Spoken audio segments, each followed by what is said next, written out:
Good morning everyone. कैसे हैं आप लोग? आशा करता हूँ आप सभी अच्छे ही होंगे। अच्छे हैं सर। आप सर?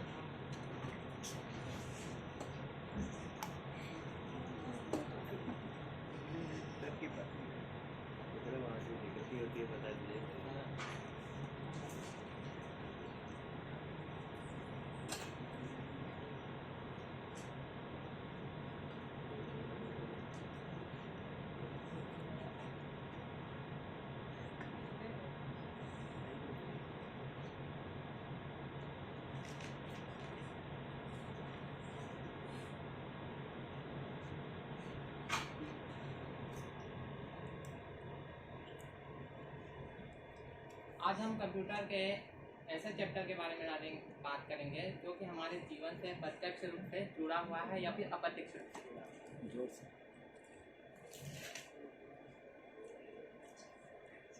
आप बता सकते हैं कि ये माउस इससे जुड़ा हुआ है, वायरलेस तरीके से जुड़ा है, आप सबको पता है। लेकिन ये वायरलेस तरीके से जुड़ा हुआ है, लेकिन मैनुअली तरीके से काम किस तरह कर रहा है, ये बता सकते हैं आप?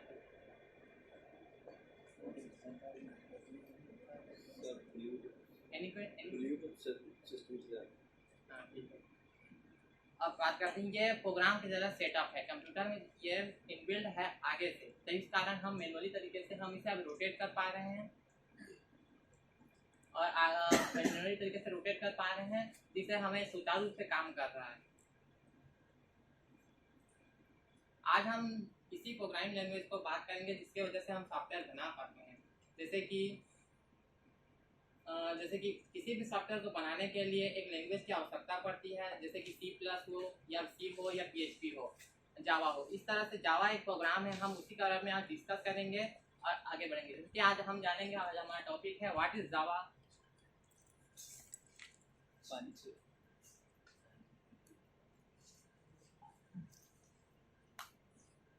व्हाट इज जावा और उसके इतिहास के बारे में जानेंगे और उसके फीचर्स के बारे में जानेंगे, उससे रिलेटेड हम क्वेश्चन करेंगे। What is Java? जावा एक प्रोग्रामिंग लैंग्वेज है जो कि ऑपरेटिंग सिस्टम है, ऑब्जेक्ट ओरिएंटेड प्रोग्रामिंग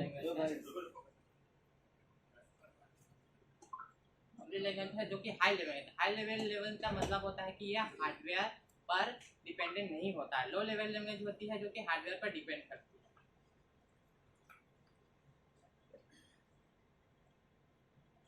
हम अब जावा की हिस्ट्री के बारे में जानते हैं। जावा की हिस्ट्री के बारे में जानने से पहले अभी जैसे ही प्रगति मैम ने बताया कि जावा को हम किस तरह सेटअप करते हैं, हिस्ट्री के बारे में हम ये बताते हैं कि ये सबसे पहले जेम गोसलिंग ने, फादर ऑफ जावा, जिन्हें फादर ऑफ जावा कहते हैं, उन्हें सबसे पहले जेम गोसलिंग ने 1991 में प्रोड्यूस किया था। 1991 में प्रोड्यूस किया था। उनकी टीम जिन्हें गिल्ड टॉक के नाम से जाना जाता है, उनकी टीम को गिल्ड टॉक माना जाता है। ये ग्रीन, और जब सबसे पहले जावा को हम ग्रीन टीम के नाम से आते हैं, जिसे ओक नाम से जाना जाता है। जैसे कि आपको चित्र में दिख रहा होगा, ओक एक टी है जिसे जो कि पहले उन्हें ओक नाम से जानते थे और बाद में इसे ऑपरेटिंग सिस्टम, जैसे कि हम जावा का कॉपी का चित्र दिख रहा होगा जिसे कॉपी थे।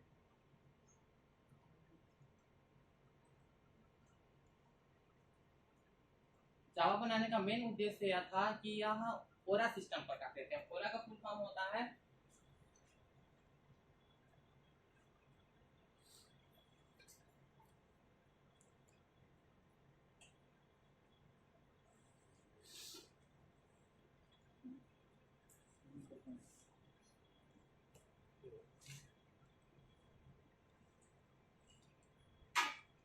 ओरा का फुल फॉर्म होता है राइट वंस रन एनीवेयर, यानी एक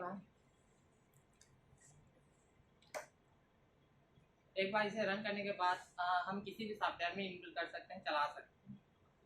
जावा को बनाते समय हमें यह ध्यान रखा गया कि हमें यह प्रोग्राम सेटअप करने के बाद किसी भी तरीके से किसी भी ऑपरेटिंग सिस्टम चला सकते हैं। अब हम बात करते हैं जावा के फीचर्स के बारे में।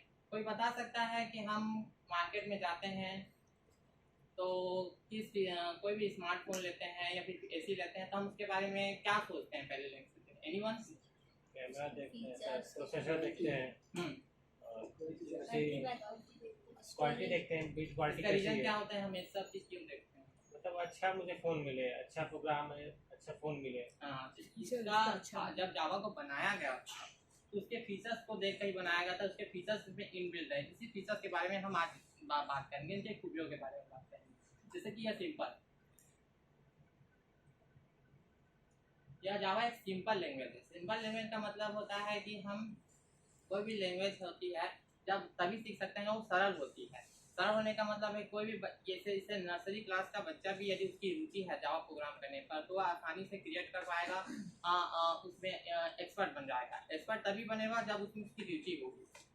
जावा में इसका एक और मस्त रीजन होता है कि इसमें पॉइंटर, जैसे कि अन्य भाषा सी प्लस या सी PHP ये सब लैंग्वेज में पॉइंटर होते हैं या फिर पॉइंटर होते हैं या कर सकते हैं मल्टी ओवरलोडिंग का फंक्शन होता है, अन्य लैंग्वेज में होता है, लेकिन इसमें वह चीज़ हटा दिया गया है। सिस्टमेटिक तरह से आगे बढ़ते जाते हैं। उसी प्रकार दूसरे प्रोसीजर्स के बारे में बात करेंगे। पोर्टेबल का मतलब हिंदी मतलब होता है स्थानांतरण। स्थानांतरण का मतलब होता है एक जगह से दूसरे जगह ट्रांसफर करना।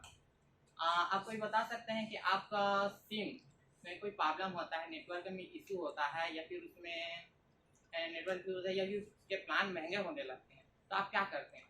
पोर्ट करा लेते हैं। हाँ, पोर्ट करा लेते हैं। उसका रीजन क्या है? नेटवर्क से अच्छा मिलता है मुझे सर्विस तो। प्रोवाइडर। हाँ, उसी तरह यह एक ऐसा लैंग्वेज होता है, जावा प्रोग्राम ऐसा लैंग्वेज होता है जो कि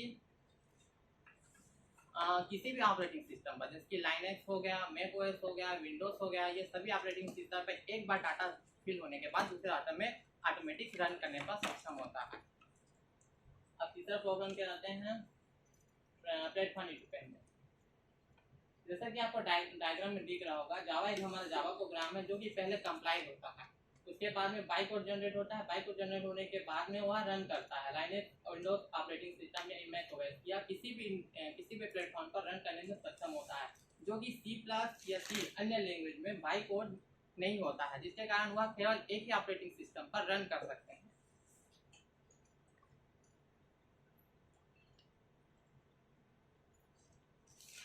ऑब्जेक्ट ओरिएंटेड जावा का एक नेक्स्ट और अच्छा फीचर होता है, जैसे कि क्लास के स्टार्टिंग में ही आपसे बोला था कि यह ऑब्जेक्ट ओरिएंटेड प्रोग्रामिंग लैंग्वेज है।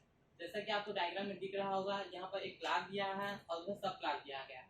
सब क्लास सुपर क्लास दिया गया है, वहाँ पर्सन है। पर्सन कोई भी हो सकता है, जैसे कि पेशेंट भी हो सकता है, फिजिशियन भी हो सकता है।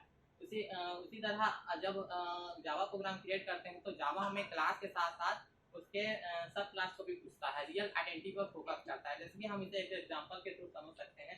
हमारे पास, मैं आपको बोलूँगा यदि सेल फोन बोलूँगा तो आपको आपके दिमाग में फर्स्ट टाइम क्या आएगा करंट टाइम पर? आप ही बताइए।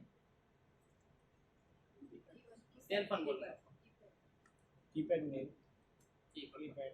हाँ कीपैड फोन है, ये एक कीबोर्ड फोन है, ये भी फोन है, लेकिन सेल फोन है। लेकिन जावा जो हम क्रिएट करते हैं तो हमें आइडेंटिफाई करता है कि ये कीबोर्ड फोन है कि सेल फोन है। ये पहले ऑब्जेक्ट पर ही डिपेंड करता है, आप इसलिए से ऑब्जेक्ट डिपेंडेंट इसकी मस्ट वैल्यूएबल फीचर्स में से नोटिस किया गया है।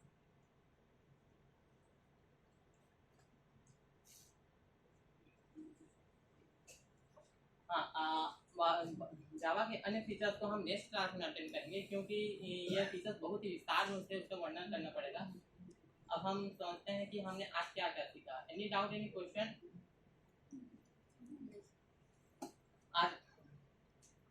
आज हमने सीखा कि जावा क्या है, एक प्रोग्रामिंग लैंग्वेज है जो कि ऑब्जेक्ट ओरिएंटेड है, और उसके साथ साथ हम जावा के इतिहास के बारे में जाना और उसके फीचर्स के बारे में जाना, जो कि सिंपल है, डायनेमिक है, पोर्टेबल है, हाई परफॉर्मेंस है, मल्टी थ्रेडिंग है और platform independent, object oriented, distributed, secure और रोबस्ट और सिंपल लैंग्वेज है।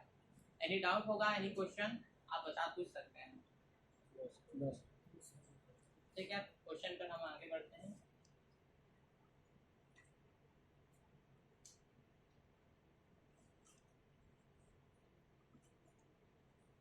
What is the full name of Aura principal?